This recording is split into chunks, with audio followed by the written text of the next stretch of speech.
উনি ধনী মানুষ, জাকাত আসছে 10 লাখ টাকা, 2-3 লাখ টাকা নামসাম মাত্র দিয়ে 6 লাখ টাকা নিজেই মেরে খায়। কথা বলেন, কথা বলেন।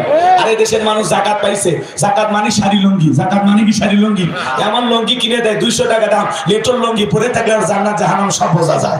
কথা বলেন না কেন? এমন শাড়ি দেয় 300 টাকা দাম, ধুয়ে দিলে শাড়ি না মশারি খুঁজে পাওয়া যায় না। এই ধনী, এই শাড়ি তোর বউরে পরাবি, এই শাড়ি তোর মেয়েরে পরাবি। কথা বল ঠিক কিনা?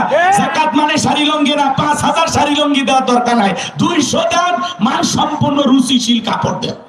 হযরত ওমর ফারুক বলেন যাকাতের অর্থ মানে শাড়ি লুঙ্গি না। হযরত ওমর ফারুক বলেন তোমরা যাকাতের অর্থ এমন ভাবে দাও যাতে ওই ব্যক্তি যাকাতের জন্য আর কারো দুয়ারে হাত না পাতে। আল্লাহু আকবার বলেন। এই ছেলেরা বেকার বসে আছে, যাকাতের টাকা দিয়ে 1 লাখ 1.5 লাখ টাকা দিয়ে 5 বিবিতে একটা দোকান ধরায় দেন। আল্লাহ চাইলে 5-7 বছর ব্যবসা বাণিজ্য করে সে নিজে ভবিষ্যতে যাকাত দেবে। কথা বলেন ঠিক কিনা? লিল্লাহি তাকবীর। আজকের মাহফিলের প্রধান আকর্ষণের আগমন আমাদের মাথার তাজ মুফতি মাওলানা বজলুর রশিদ মিয়া চাচার আগমন।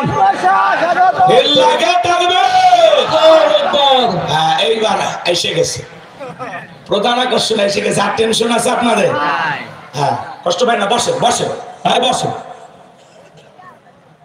আমাদের বাপ জানা এসে গেছে, টেনশন না, আপনারা বসে যান। হ্যাঁ জি জি বলতে দিচ্ছি, কষ্ট হচ্ছে আপনাদের? শোনেন তাহলে আমার ভাইয়েরা, আলেমেরা কি করবে? সমস্ত ধনীদের তালিকা করবে। ইনি ধনী মানুষ, বলেন ব্যাংকে কত টাকা আছে, বালিশের নিচে কত, গোপন সিন্ধুকে কত, বইয়ের অ্যাকাউন্টে কত, সাদা কত, কালা কত।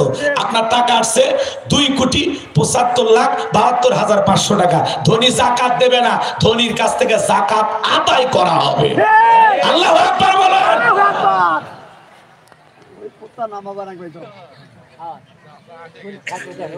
কষ্ট হচ্ছে আপনাদের? এদিকে খেয়াল করেন, ধনী যাকাত দেবে না, যাকাত কি করা লাগে? কথা বলেন না কেন? শোনেন, মুসা আলাইহিস সালামের নাম আপনারা শুনেছেন, 2 মিনিটে কথাটা বলে দিয়ে যায়। শোনেন, আল্লাহর পয়গম্বর মুসা আলাইহিস সালাম কারুনের কাছে যা বলে, কারণ যাকাত দিতে হবে, কারণ ডেকে বলে আমি যাকাত দিতে পারবো না। আল্লাহর পয়গম্বর মুসা আলাইহিস সালামের রাগ কম না বেশি? মুরব্বিকে বসায় রেখে ওয়াজ করা কঠিন, কথা বোঝেন না? যিনি আমাদের গুরু, আমাদের মুরব্বী, তাকে বসায় রেখে কথা বলা, তারপরে উনি যেহেতু নামাজের পরে কথা বলবেন, একটু নামাজ পর্যন্ত ধৈর্য ধরবে তো ইনশাআল্লাহ। ওনাকে মাইক দিতে বলে আমিও খুশি। রাগ করতেছেন? এবার শোনেন, আল্লাহর পয়গম্বর মুসা আলাইহিস সালামের রাগ কম না বেশি? যে নবী রেগে গেলে মাথার টুপি বের করে চুল খাড়া হয়ে যায়, আজরাইলকে পর্যন্ত থাপ্পড় বসায় দেয়। কথা বলেন না কেন?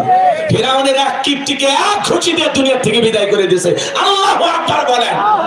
সেই নবী মুসা আলাইহিস সালামের চেহারার দিকে তাকায়া কারণ বলতেছে এত রাগ করার দরকার নাই, কত টাকা যাকাত দিতে হবে? মুসা আলাইহিস সালাম ডেকে বলে শতকরা 2.5% দিতে হবে। বলে ঠিক আছে, আমার একটু সময় দেন, আমি একটু হিসাব নিকাশ করে আপনাকে জানাবো। বাজান গো আমার, এইবার কারণ হিসাব নিকাশে বৈশা গেছে।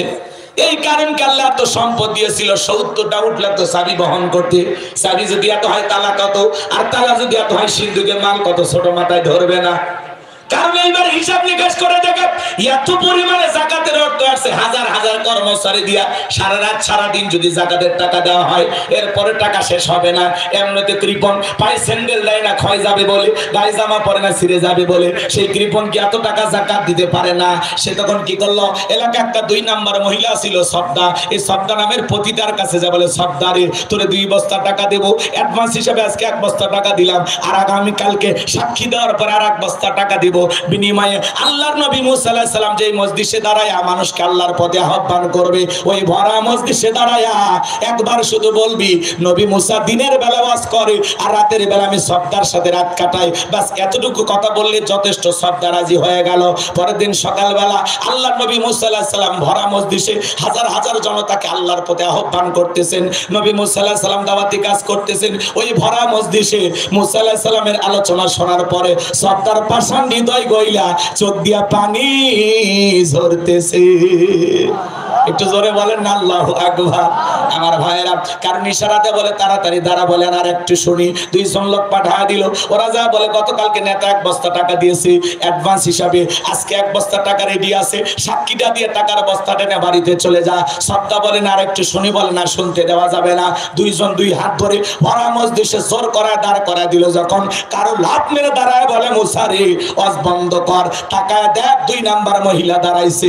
মহিলাটা 2 নাম্বার 1 নাম্বার মুসা নবী কি জানে? রতনে রতন সেনে। কথা কয় না আজ সমাজে দেখবেন আলেম